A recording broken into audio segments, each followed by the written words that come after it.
오늘 2025년 마지막 주일 예배에 오신 여러분 환영하고 축복합니다. 잘 오셨습니다. 또 오늘은 특별히 미국에서 오신 분들이 많이 있네요. 저와 함께 신앙생활 같이 했던 우리 귀한 우리 청년들, 집사님들, 또 교육자들도 같이 왔는데 전우자와 한번 오늘 인사할까요? 잘 오셨습니다. 반갑습니다.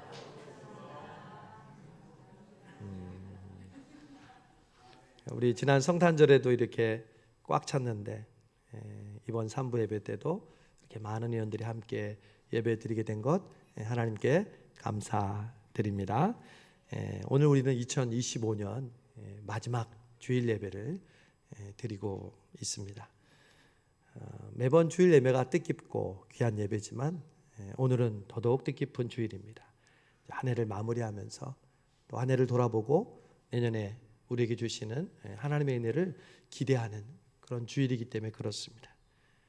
이렇게 연말이 되면 신문이나 TV에서 올해 10대 뉴스를 선정해서 한 해를 돌이켜 보곤 합니다. 여러분은 한 해를 마무리하면서 여러분의 10대 뉴스를 정한다면 어떤 뉴스들을 열거하실 수 있겠습니까? 그것이 좋은 일도 있었을 때이고 또 어떤 일은 생각지 못했던 어려움도 있을 수 있겠죠. 저도 지나온 우리 성수동교회 1년을 돌아봅니다. 굳이 동영상이나 사진으로 보지 않아도 선명하게 기억이 납니다. 맨 먼저 우리 베트남 사랑의 집 짓기 단기 선교를 떠났던 시간이 기억이 납니다. 오토바이 뒤에 타고 집을 짓기 위해서 바람을 가르며 가던 그 시간, 그리고 그때 하나님을 사랑을 깨닫고 하나님의 음성을 들었습니다. 가장 행복한 것은 바로 이런 것이다. 내가 무엇을 많이 가져서 누려서 누리는 행복이 아니라 내가 가진 그것을 나누어 줄 때 가장 행복하다는 그 깨달음을 가르쳐 주셨습니다. 그리고 사순절 40일 동안 여러분 투두 나투두로 우리 함께 사순절의 은혜를 함께 나누었죠. 그리고 부활절 그 새벽과 또 부활절 우리 찬양 예배를 통해서 부어주신 은혜, 또 부활절 우리가 전도하고요. 또 우리 50일이 지나서 오순절 성령 강림 주일에 우리 뜨겁게 찬양 부흥회를 가졌습니다. 그리고 뜨거운 여름 우리는 교회 학교 또 우리 청년 공동체가 여름 수련회로 큰 은혜를 받았습니다. 또 어른들도 우리 교회에서 우리 1일 찬양 여름 수련회를 통해서 뜨겁게 찬양하고 기도했습니다.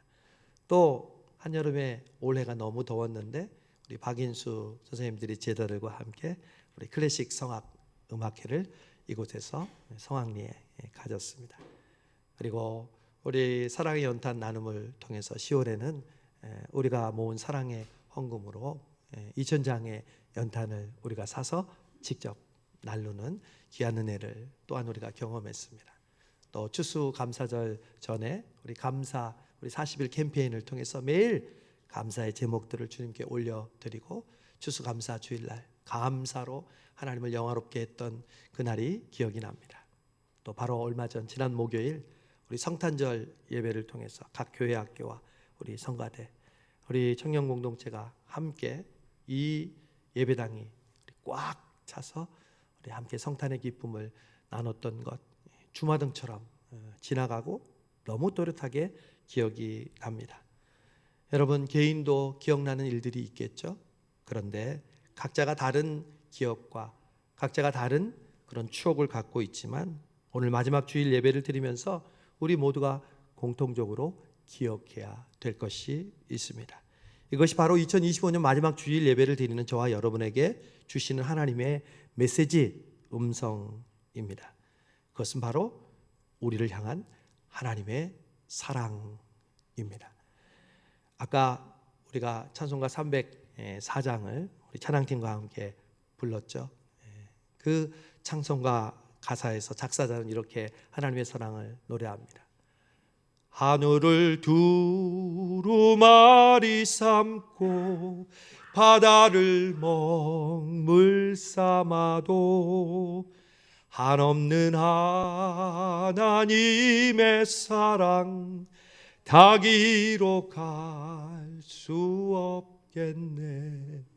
여러분, 작사자가 하나님의 사랑을 묵상하면서, 저도 만년필을 쓰거든요. 그러면 잉크를 만년필에 넣어서 이렇게 쓰고 나는데, 하나님의 사랑을 바다를 잉크라고 하고 또 종이를 하늘이라고 했을 때 그 잉크를 다 써서 하늘에 써도 그 하나님의 사랑은 다 쓸 수 없다는 거죠.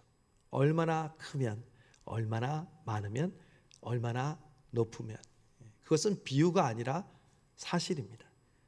오늘 하나님의 사랑을 경험한 한 사람을 여러분에게 소개합니다.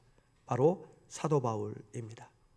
하나님의 사랑과 하나님의 은혜는 경험하지 않으면 알 수가 없습니다.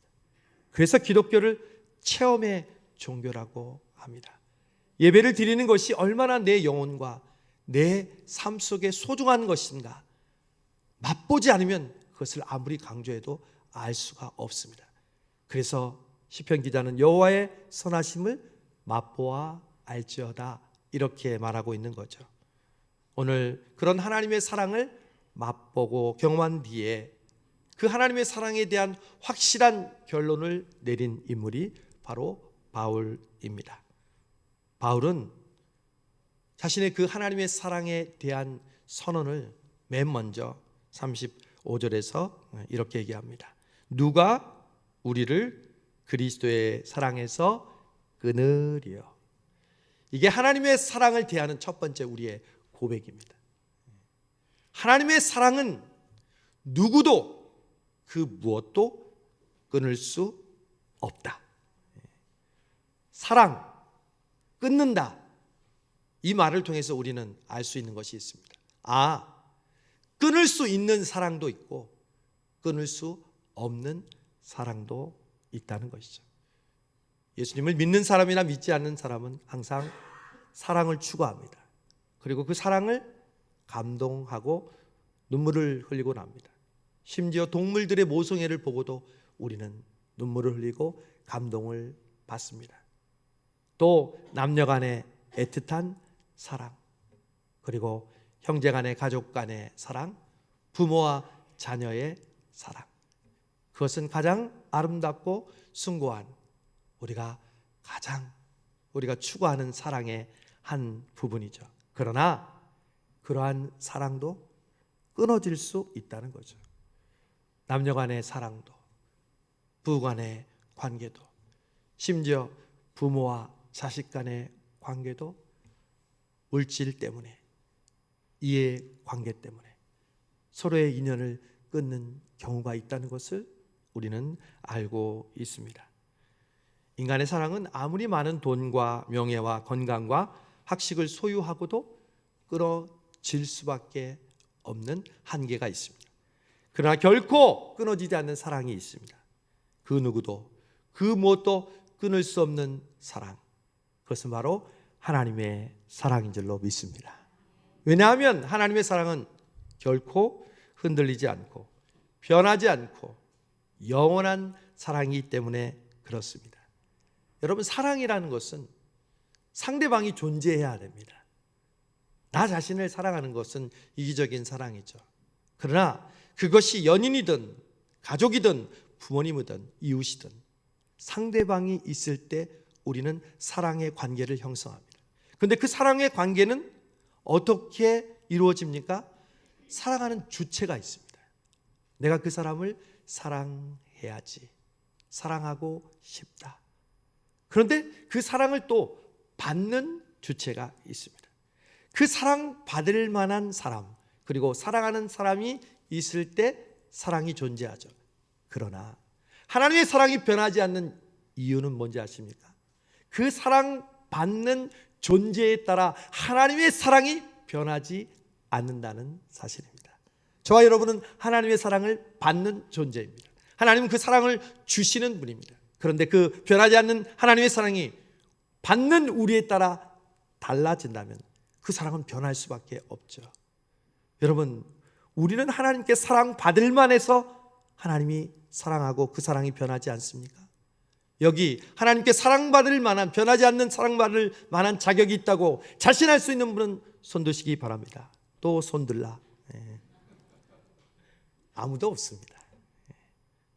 우리는 늘 변하고요, 늘 하나님의 말씀대로 순종하지 못하고 결심한 대로 우리의 첫 초심을 지키지 못하는 것이 바로 우리 자신입니다. 우리가 나빠서가 아니에요. 이스라엘 백성들이 무슨 나빠서 광야에서 불평하고 하나님 말씀 불순종했습니까? 그냥 일반적인 사람이에요. 그냥 우리와 똑같은 사람이에요. 그런데 만약 그 사람으로 인하여 사랑이 정해진다면 그 사랑은 완전한 사랑, 변하지 않는 사랑이 될 수 없다는 거죠. 그러므로 하나님의 사랑은 끊어지지 않는다를 선언할 때 우리가 먼저 기억해야 될 것이 있어요. 그것은 그 사랑은 누구에 의해서 결정된다? 하나님에 의해서 결정된다. 우리에서 결정되는 것이 아니다. 그래서 요한 사도는 그렇게 얘기했죠. 사랑은 여기 있으니 우리가 하나님을 사랑한 것이 아니요 오직 하나님이 우리를 사랑하사. 여러분, 기도 중에 무서운 기도가 있어요. 주기도문에 있어요. 뭐라고 기도하는 게 무서운 기도인지 아세요? 우리가 우리 죄를 사하여 준 것 같이 우리 죄를 사하여 주옵소서. 여러분, 이게 얼마나 무서운 기도인지 아십니까? 내가 다른 사람을 용서한 만큼만 나를 용서해 주세요. 그럼 여기 용서받을 사람 어디 있을까요? 사랑도 마찬가지예요. 하나님, 내가 하나님을 사랑한 만큼만, 사랑받을 만큼만 하나님 나를 사랑해 주세요. 그럼 여기 사랑받을 사람이 어디 있겠어요? 그러나 우리에게 희망이 바로 이것입니다. 영원히 변하지 않는 하나님의 사랑, 끊을 수 없는 사랑은요, 나에게 근거하지 않는다는 것이에요. 오직 하나님의 사랑이 그 변하지 않는, 끊을 수 없는 사랑의 근거가 된다는 것을 여러분 기억하시고 감사하시기를 바랍니다. 그래서 바울은 맨 먼저 첫 번째, 그 누구도 그 무엇도 하나님의 사랑, 나로부터 말미암지 않는 하나님으로부터 말미암은 사랑에서 끊을 수 없다고 선언한 것이죠. 그런데 두 번째 단계에 이르면 조금 이상한 바울의 선언이 나옵니다.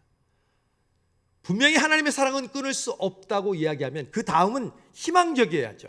그렇죠? 하나님의 사랑에서 끊을 수 없는데 그 끊을 수 없는 사랑을 받은 나는 기쁘고 평안하고 잘되고 형통하는 것이 그 다음 이야기에 전개되는 상황입니다. 누구나 그렇습니다. 그럼 오늘 말씀을 보십시오.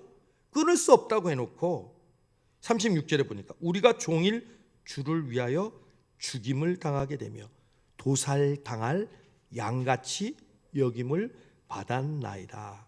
아니, 이게 무슨 소리입니까?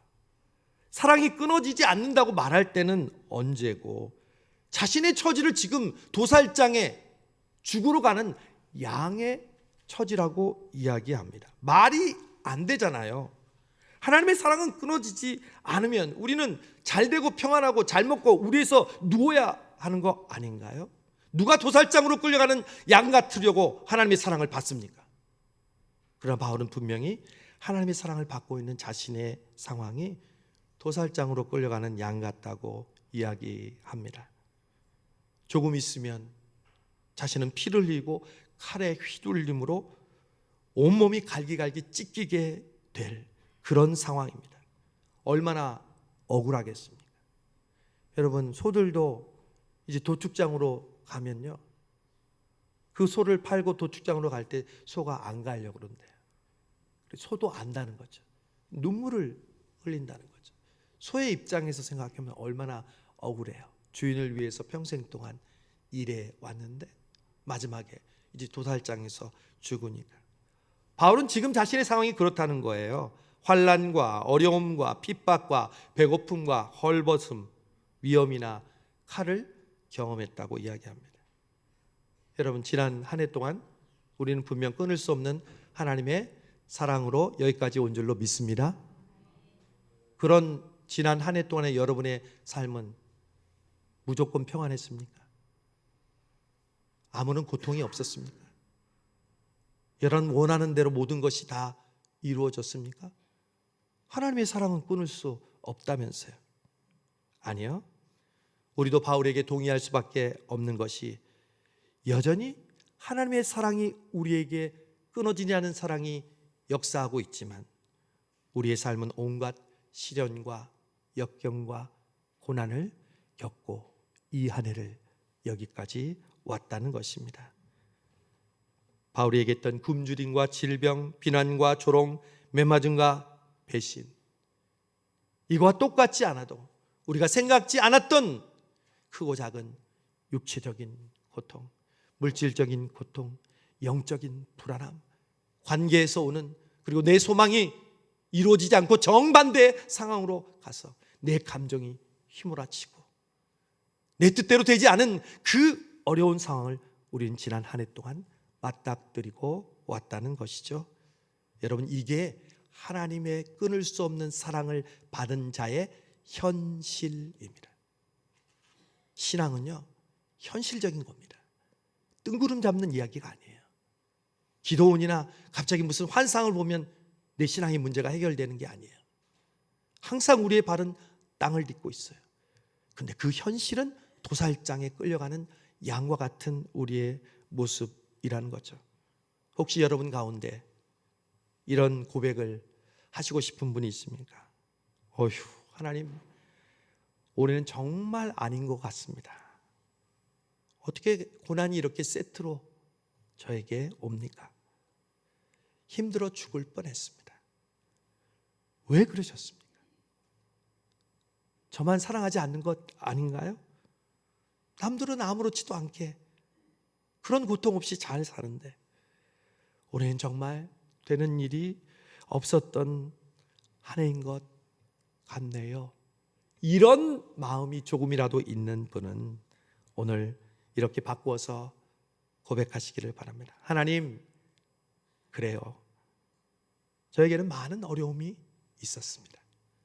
내 생각대로, 내 마음대로 되지 않는 일들, 점점 문제가 풀리는 것이 아니라 해결되지 않고 더 꼬여가는 그 문제들. 그러나 그 모든 문제도 하나님의 사랑을 저에게서 끊을 수 없음을 고백합니다. 이것이 바로 하나님의 끊을 수 없는 사랑을 받고 있는 자의 고백이라는 것이죠. 그런데 오늘 말씀은 참 놀라워요. 또 다른 반전이 있어요. 자, 보세요. 하나님의 사랑은 끊어지지 않는다. 그 끊어지지 않는 사랑인데 나는 도살장에 있는 양과 같다. 만약 이렇게 딱 끝나버리면 얼마나 허무해요. 그렇게 성경은 끝나지 않죠. 오늘 나는 도살장의 양과 같다고 하면서 거기서 바울은 고백이 끝나지 않습니다. 37절에 보니까 드디어 반전이 일어납니다. 그러나 도살장에 끌려가는 양 같으나 이 모든 일에 우리를 사랑하시는 이로 말미암아 우리가 넉넉히 이기느니라. 할렐루야. 우리가 어떻게 이긴다고요? 넉넉히 이기느니라. 도살장에 끌려가는 양 같을지라도 그것이 우리의 현실이고 그것이 우리의 현재일지라도, 그러나 여러분을 사랑하시는 하나님의 사랑으로 말미암아 여러분은 넉넉하게 이기는 줄로 믿습니다. 이게 반전이에요. 고린도전서 10장 13절, 사람이 감당할 시험 밖에는 너희에게 당한 것이 없나니 오직 하나님은 미쁘사 너희가 감당치 못할 시험을 허락지 아니하시고 시험 당할 즈음에 또한 피할 길을 내사 너희로 능히 감당하게 하시느니라. 능히 감당하게 하시니라. 저는 여기서 능이라는 단어를 주목합니다. 능히의 반대말은 뭘까요? 가까스로, 간신히, 억지로. 여러분, 하나님은 여러분이 당한 그 고난을 가까스로, 억지로 극복하게 하시는 하나님이 아니라 능히 넉넉히 감당하게 하시는 분인 줄로 믿습니다. 바로 이것이 바울의 반전입니다. 하나님의 사랑은 감당하지 못할 시험이 없습니다. 아무리 힘들고 어려워도 그것은 하나님의 사랑으로 이길 수 있고 극복할 수 있다는 것입니다. 어떻게? 넉넉하게. 어떻게? 능히. 또 다른 말로 거뜬하게, 아니 젊은 사람들 옛날 말로 가뿐하게 이길 수 있다는 사실입니다. 이 사실을 믿으시기를 바랍니다. 그러면서 어떻게 가뿐하게 이길 수 있는지, 가뿐하게 이길 수 있는 것들을 나열합니다. 넉넉히 이긴다고, 예를 들면 38절, 내가 확신하노니. 맨 먼저 뭐를 얘기할까요? 사망이나. 바울은요 처음부터 세게 나가요. 여기에 내가 돈의 부족함과 건강의 또 아픔과 또 가족의 문제와 또 스트레스, 이렇게 얘기하는 게 아니라, 끊을 수 없는 게 뭔지 아니? 사망이야. 이 말은 무슨 말인지 아세요? 내가 지금 예수님의 사랑을 입고 어려움 가운데 혹시 내가 죽어. 그러면 사람들은 뭐라 그럴까요? 끝났네. 에이그 끝났어. 죽으면 끝이지 뭐. 아니요. 우리는 죽으면 끝이 아니라 죽으면 시작이에요. 죽으면 하나님의 사랑이 완성되는 거예요. 여러분, 사람이 제일 두려워하는 게 뭔지 아세요? 죽음이에요. 건강한 사람이나 병든 사람이나 누구나 죽음을 두려워해요. 그러나 우리 믿는 사람은요, 그 죽음이 결코 두려움의 대상이 아니라는 거예요. 그럼 어떻게 여겨야 돼요? 이렇게 하는 거죠. 죽기까지밖에 더 하겠어? 여러분, 혹시 기도하고 있는데 그 문제가 실패하면 어떡하지? 실패하기까지밖에 더 하겠어? 여러분, 죽기까지밖에 더 하겠어, 이런 믿음으로 사는 사람의 무엇이 그를 가로막겠습니까? 싸울 때 제일 무서운 사람이 뭐예요? 죽기 살기로 덤비는 사람이잖아요. 우리는 하나님 앞에 그 죽음을 두려워하지 않는 사람이에요. 바울이 맨 먼저 사망이나 생명이나 천사들이나 권세자들이나 현재 일이나 장래 일이나 그 모든 피조물이라도 우리를 그리스도 예수 우리 주 안에 있는 하나님의 사랑에서 끊을 수 없느니라. 14세기 중세 신학자 중에 존 타울러라는 사람이 있었습니다. 그는 신학자였지만 누구보다도 경건한 신앙인이었습니다. 그래서 자기가 기도하는, 오랫동안 기도해오던 제목이 있었어요. 하나님, 내가 하나님의 진리에 이르는 길을 가르쳐 줄 사람을 꼭 만나게 해주십시오. 부족한 제가 신학을 가르치고 있지만 하나님의 진리를 내 온 몸으로 깨닫는 그 가르쳐 줄 사람을 만나게 해주세요. 몇 년 동안 기도했나요? 8년 동안 기도했어요. 그런데 어느 날 성령님께서, 저와 여러분 안에 있는 성령님은요, 딱 감이 오게 하십니다. 아, 오늘은 내가 회개해야 되겠구나. 아, 오늘은 내가 하나님께 순종해야 되겠구나. 아, 오늘은 성수동 교회에 가야겠구나. 성령님이 감동을 주시잖아요. 이 존 타울러에게도 감동이 왔어요. 아, 오늘 그 사람을 만날 것 같네. 그런 마음에 확신을 주셨어요. 마치 시므온과 안나가 노년에 성전에 있을 때 예수님을 만났던 것처럼.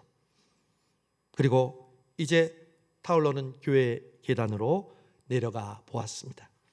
그랬더니 교회 계단 맨 밑에 맨발에 누더기 차림의 노숙자가 있었습니다. 그의 몸은 상처투성이었고 피가 엉겨 붙어 있었습니다. 타울러는 겸손한 사람이었고 믿음이 좋은 사람이었기에 이렇게 정중하게 인사했습니다. 사랑하는 형제여, 하나님이 당신께 좋은 하루와 행복한 삶을 주시기를 바랍니다. 잘했어요, 못했어요? 참 잘했어요. 어저께도 제가 밤에 마트에 잠깐 가는데 우리 교회 권사님들 같은 분 중에 한 분이 한 70 넘으신 것 같아요. 갑자기 우리 약국 앞에서 길에서 푹 쓰러지는 거예요. 그러니까 왜 어르신들은 갑자기 다리에 힘이 없거나 넘어질 때가 있잖아요. 푹 넘어지시는 거예요. 차들도 지나가는데 10시가 넘었기 때문에 사람도 없고, 그래서 제가 가서 받쳐줬어요. 지갑도 떨어져 있고 또 음료수도 떨어져 있어. 받쳐주는데 죄송합니다. 왜 이렇게 무거워? 이제 혼자 일으켜 주려니까 너무 힘들어. 근데 앞에 있는 우리 부동산에 있는 또 한 직원이 와서 이렇게 같이 일으켜 줬어요. 그리고 감사합니다. 감사합니다. 그리고 다시 쉬었다고 길을 가시는 걸 보았어요.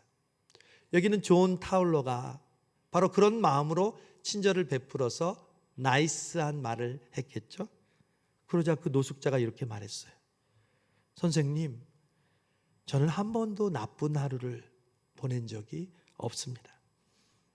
나는 배가 부를 때나 배고파 죽을 지경이나 똑같이 하나님을 찬송합니다. 사람들에게 거절당하고 멸시받아도 여전히 하나님께 감사합니다. 내 삶을 향한 하나님의 사랑과 섭리에 대한 나의 신뢰는 절대적입니다. 그래서 나쁜 하루라는 것이 저에게는 존재하지 않습니다. 하나님이 사랑의 손으로 직접 주시거나 다른 사람들의 손을 통해 주시는 모든 것, 그것이 좋은 것이든 혹은 그렇지 않든 저는 기쁘게 받아들이며 그분의 사랑의 표시로 여깁니다.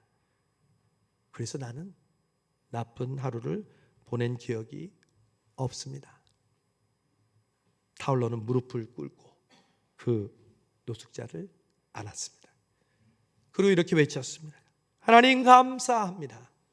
하나님 감사합니다.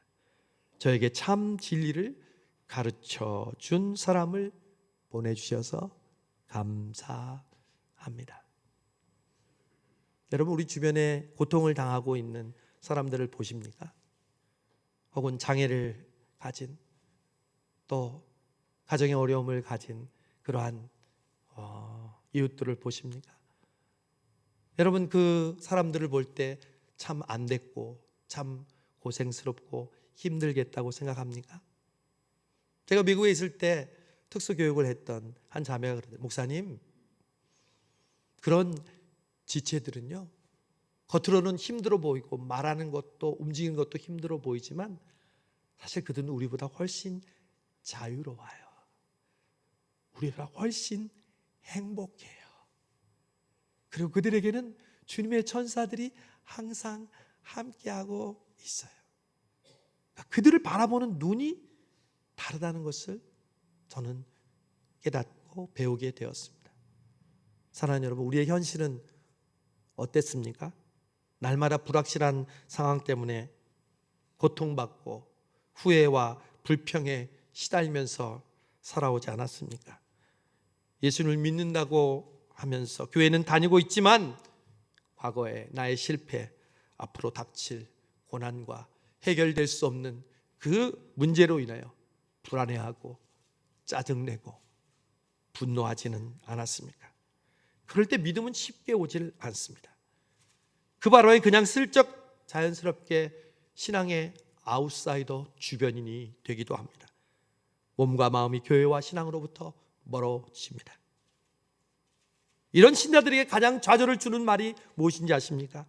그저 믿기만 해, 믿음만 가지면 된다고 기도해야지, 무조건 신앙생활을 열심히 하라는 말은 귀에 들어오지가 않습니다. 그러니 목사님 보기가 부담스럽고 평소에 했던 교회의 조그만 일도 부담스럽습니다. 그러나 놀라운 사실이 있습니다. 하나님은 그런 심령에게도 변하지 않는 하나님의 사랑으로 그를 뚫고 와서 그 사랑으로 그와 함께 하신다는 사실입니다. 그래서 저와 여러분이 지금 존재하고 있는 것입니다. 하나님은 믿음 좋은 사람에게만 사랑을 비추어 주시는 분이 아닙니다. 예수님을 통해서도 말씀하셨지만 하나님은 악한 자나 선한 자에게 똑같이 비를 내려주시고 똑같이 햇빛을 비춰 주십니다. 바로 하나님의 사랑이 지금 우리 성수동교회와 여러분을 지금도 비추고 계신 줄로 믿습니다. 한 해를 마무리하고 새해를 준비하는 지금이 바로 그 하나님의 사랑을 깨달아야 되는 때인 줄로 믿습니다. 이제 바울은 마지막으로 이렇게 선언합니다.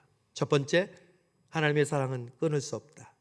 그러나 나는 도살장에 올라가는 양과 같다. 그러나 하나님의 사랑으로 말미암아 나는 넉넉히 이긴다. 이제 바울의 결론이 무엇일까요? 바울의 결론은 마지막에 있습니다. 내가 확신하노니 사망이나 생명이나 천사들이나 권세자들이나 현재인이나 장래인이나 능력이나 높음이나 깊음이나 다른 어떤 피조물이라도 우리를 우리 주 그리스도 예수 안에 있는 하나님의 사랑에서 끊을 수 없으리라. 아까 첫 번째하고 똑같죠? 이제 양괄식이야. 처음에 하나님의 사랑에서 끊을 수 없다. 그리고 마지막에도 하나님에서 끊을 수 없다. 근데 마지막에 이 문장이 하나님의 사랑에서 끊을 수 없으리라. 이게 무슨 문장일까요? 끊을 수 없을 거야 라는 확신으로 끝나는 거죠. 여러분, 우리의 신앙은 그래서 마지막 고백이 확신이에요. 하나님의 사랑은 그 어떤 것도 나를 끊을 수 없어. 다른 말로 하면 신뢰, trust입니다. 가차없는 신뢰입니다. 사랑하는 여러분, 지금 2025년 마지막에 여러분의 삶 속에 풀리지 않고 어려운 문제들이 여전히 있을 것입니다.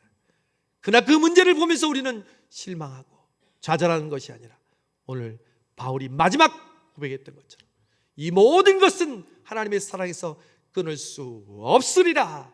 가차없는 신뢰를 하나님께 보내시고 여러분 자신과 주변에게 선포하시기를 바랍니다. 그럴 때 하나님의 사랑의 기적이 일어나는 것입니다. 예수님도 십자가 앞에서 당당하셨잖아요. 누가 나를 죽이는 것이 아니라 내가 스스로 죽노라. 내가 죽게 되면 슬퍼하지 말아라. 나는 사흘 만에 부활할 것이다. 여러분, 사람들이 우리 보고 너 예수 믿는데 왜 그렇게 살아? 왜 그런 고난이 오냐고 얘기했을 때 여러분 두려워하지 마십시오. 죽기까지밖에 더 하겠습니까? 그 어떤 것도 하나님의 사랑에서 끊을 수 없다고 말씀하는데 우리도 여전히 똑같은 적용을 해야 되지 않겠습니까? 뭐 그거 하나 때문에 지금 절절매고 여러분의 신앙이 어느새 감추어져 있습니까? 여러분 당당하십시오. 담대하십시오. 그리고 선포하십시오. 그 무엇도 하나님의 사랑에서 끊을 수 없다. 여러분 자신과 그리고 여러분을 힘들게 하는 그 문제 앞에서 그리고 사탄 앞에서 선포하십시오. 그럴 때 하나님께서 이 한 해를 사랑으로 갈무리하고 사랑으로 새해를 맞이하게 하는 놀라운 축복이 우리 성수동교회와 여러분에게 있을 줄로 믿습니다. 하나님, 그렇습니다. 어느새 한 해를 마치며 지치고 힘들어 있는 저희들, 도살장에 가는 양과 같은 모습이지만 다시 한번 우리의 정신을 차리고 다시 한번 끊을 수 없는 하나님의 사랑이 우리를 얼마나 강하게 뜨겁게 비추고 있는지를 보게 하시고 느끼게 하시고 맛보게 하셔서 이 한 해를 마무리하며 새해를 시작하며 하나님께 주시는 그 사랑으로 하나님 아버지 뜨거워지고 그 사랑을 선언하는 저희 모든 성도들 되게 하여 주옵소서. 예수님의 이름으로 기도하옵나이다. 아멘.